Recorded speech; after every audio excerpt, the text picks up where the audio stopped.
আচ্ছা, একটা ব্যাপার খেয়াল করেছেন? আজ দেশের প্রতিটি মোড়ে, চায়ের আড্ডায় কিংবা ড্রয়িং রুমে একটাই প্রশ্ন ঘুরপাক খাচ্ছে। আচ্ছা ভাই, শেষ পর্যন্ত কি ১২ ফেব্রুয়ারির জাতীয় নির্বাচন বানচাল হয়ে যাচ্ছে? সাদা চোখে দেখলে মনে হচ্ছে আমরা নির্বাচনের দিকেই এগোচ্ছি, কিন্তু মজার ব্যাপার হলো পর্দার পেছনের সমীকরণ বলছে পরিস্থিতি মোটেও ততটা সহজ নয় যতটা আমরা ভাবছি। ১. ইসির ভূমিকা ও ঘেরাও নাটকের রহস্য। নির্বাচন কমিশনের নিরপেক্ষতা নিয়ে শুরু থেকেই আমাদের মনে একটা খচখচানি বা সংশয় ছিলই, কিন্তু এখন সেটা চরম উদ্বেগে রূপ নিয়েছে।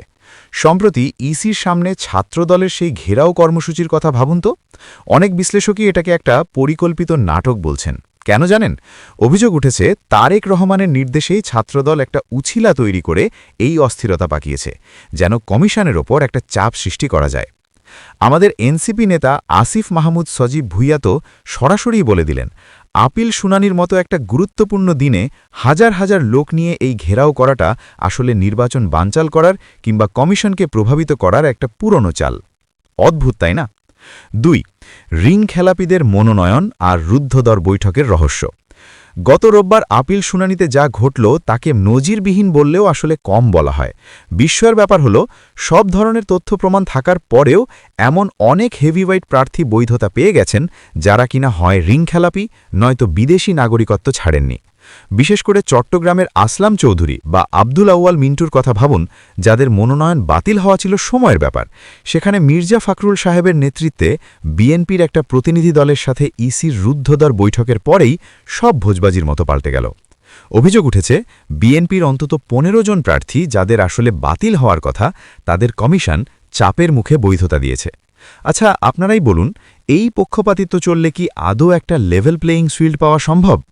৩. এনসিপি ও জামায়াতের কড়া হুঁশিয়ারি। এনসিপি মুখপাত্র আসিফ মাহমুদ পরিষ্কার জানিয়ে দিয়েছেন, প্রশাসনের এই নির্লজ্জ পক্ষপাত যদি বন্ধ না হয় তবে তারা নির্বাচনে থাকা না থাকা নিয়ে নতুন করে ভাববেন।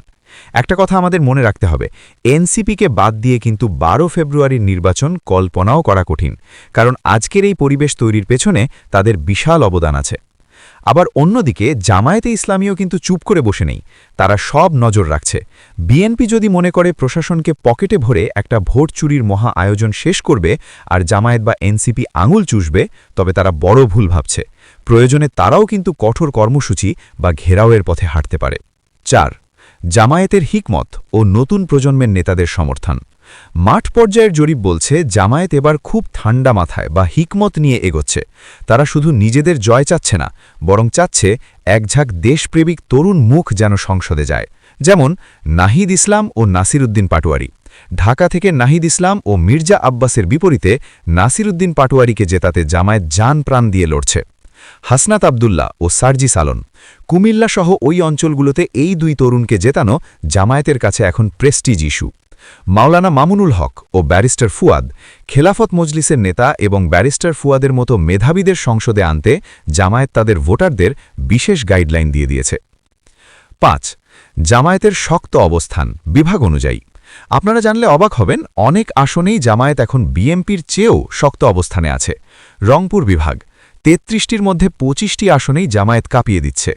রাজশাহী ও খুলনা, রাজশাহীতে ১৮ থেকে ২০টি এবং খুলনায় ৩৪টির মধ্যে ২৪টি আসনে তারা জয়ের ব্যাপারে একদম নিশ্চিত।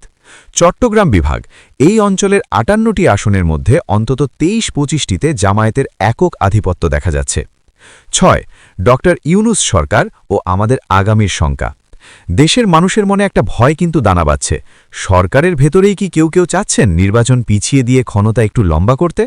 তবে সব কিছুর চাবিকাঠি এখন ডক্টর ইউনূসের হাতে। তিনি যদি মেরুদণ্ড সোজা রেখে প্রশাসনের এই পক্ষপাত দূর করতে পারেন, তবেই আমরা একটা সুস্থ নির্বাচন দেখতে পাব। শেষ কথা, আমরা আসলে ইতিহাসের নানা বিকৃতি দেখে দেখে অভ্যস্ত হয়ে গেছি। কখনো শেখ মুজিব, কখনো জিয়াউর রহমান, আবার কখনো গোলাম আজমকে নিয়ে টানাটানি হয়। কিন্তু সাধারণ মানুষ এসব চায় না। মানুষ চায় একটা দেশপ্রেমিক আর সৎ নেতৃত্ব, যারা গত ১৬ বছর দেশটাকে লুটেপুটে খেয়েছে, তাদের বদলে যেন নতুন কোনো লুটেরা বাহিনী আবার না আসে, এটাই সবার চাওয়া। যদি কোনোভাবে ১২ ফেব্রুয়ারির নির্বাচন বানচাল হয়, তবে দেশ এক ভয়াবহ অন্ধকারের দিকে চলে যাবে।